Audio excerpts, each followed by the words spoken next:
everyone, welcome to Type Talks. Today we have our lovely guests Denzel and Grace, and today we'll be talking about metacognition and NI.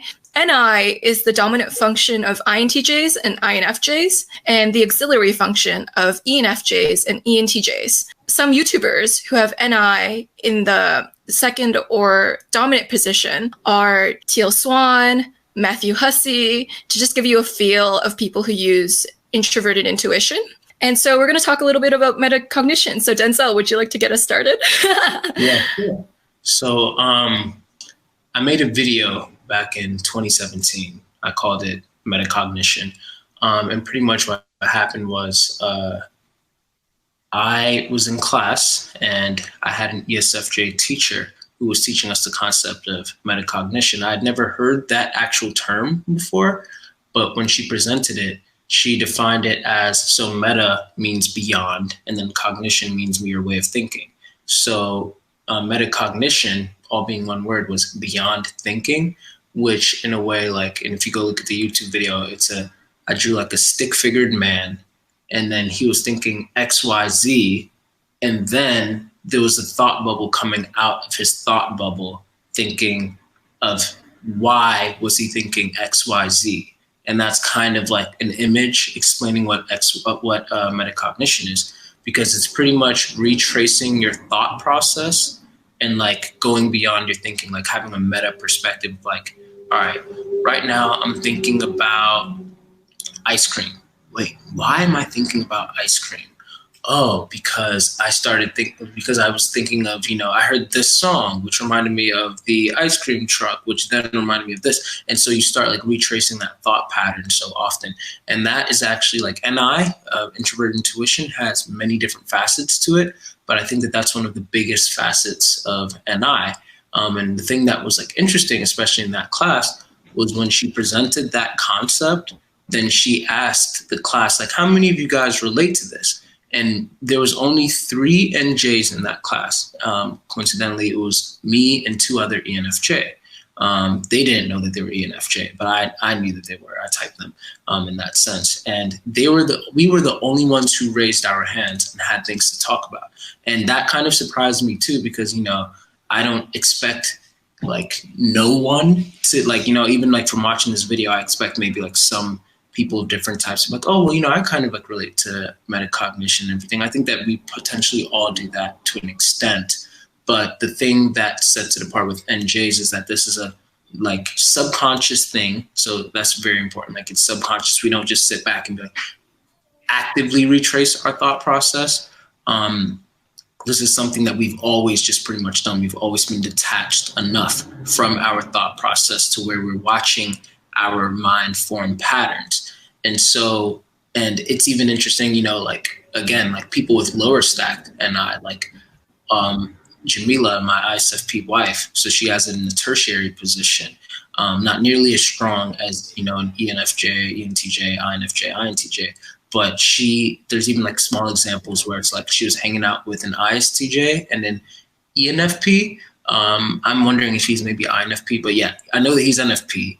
And they were all 3 watching Hulu or something, and a commercial, like an ad came on for chicken, and then she said that about like maybe a minute or 2 later, it was like a kind of like quick ad that just passed by, and then about a minute or 2 later, the ISTJ was like, I'm kind of in the mood for chicken, and then the NFP was like, yeah, me too, and then she was like, I wonder why that is. Like they started like thinking about that.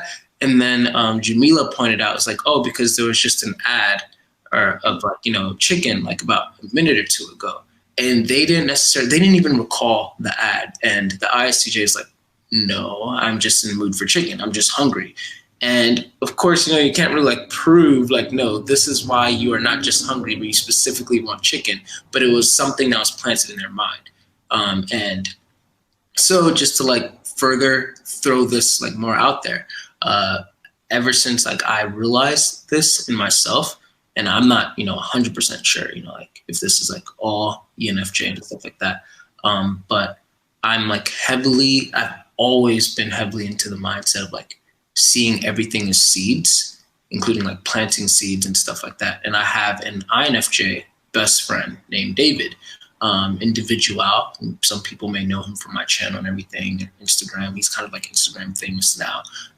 And he and I used to actually, like, our biggest conflict that we had with each other to this date was the fact that, it's going to sound crazy, but he hated, especially as a self-preservation 5, he hated the idea that I would always plant things in his mind. And he would not notice that I planted these seeds in his head until later when he starts seeing them grow. Sometimes, and again, this is like very abstract language, and I wish I could have like concrete examples to explain, but it'd just be so difficult. But like sometimes he would not know that I planted these seeds until he saw this huge tree in his head, and he's eating from the tree and he's enjoying the fruit from that tree that I planted in his head, because I never did anything ill-intended, but I did secretly plant things in his head, and he's eating from it and he's enjoying it. But as he's eating it and enjoying it, he's reprimanding me like, yo, what did I tell you about doing that? You know, and he's like very upset about it and everything. And he's like, dude, like, and my whole thing was, typical ENFJ things, like, I just knew that you would like this. I knew that this would help you. I knew that, you know, how this was going to play out. And if I just said it straightforward, I also was pretty confident that you would not know. So you would not trust me.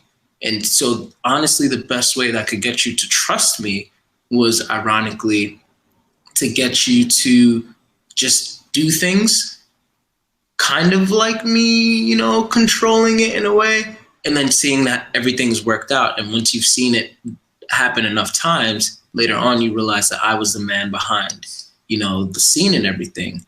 And of course, you know, I get it. You feel invaded and stuff like that. So in a way, you kind of don't trust me now because I've invaded your mind in that way. But you at least now trust that wow, you know, you're 10 for 10 right now. Like, dang, that was you too?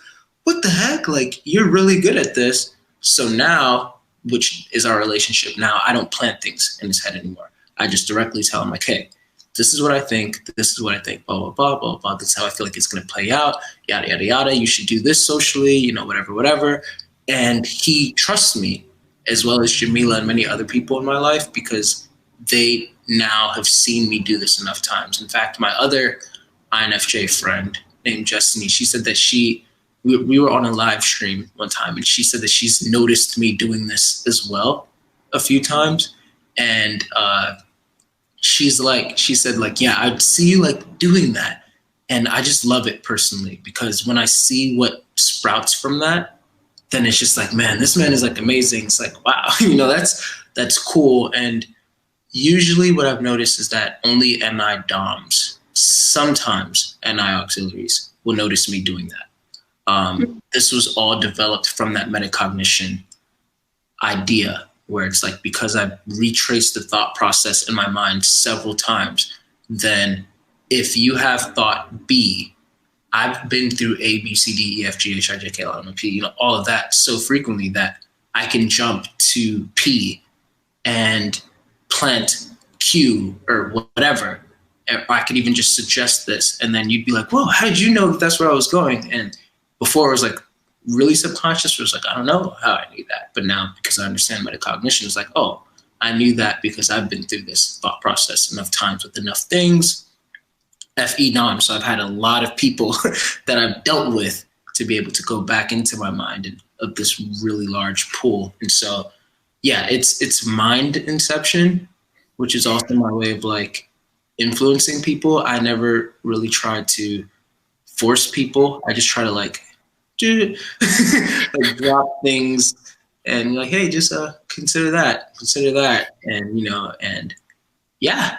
So that was a lot, and I might say more later as we converse, but that's the foundation. Absolutely. I completely agree with you, Denzel. Shannon Welsh actually calls NI thought inception too, so it's very interesting that you guys coincide. NI is very aware of its inner thought life. It's almost aware of the quality of the things that you fill your mind with, and it knows the progression of thoughts. So the seeds of thoughts and the progression it takes to grow into a tree. So it's aware of the trajectory of these general things that you have in your mind that you plant and they grow and they fester.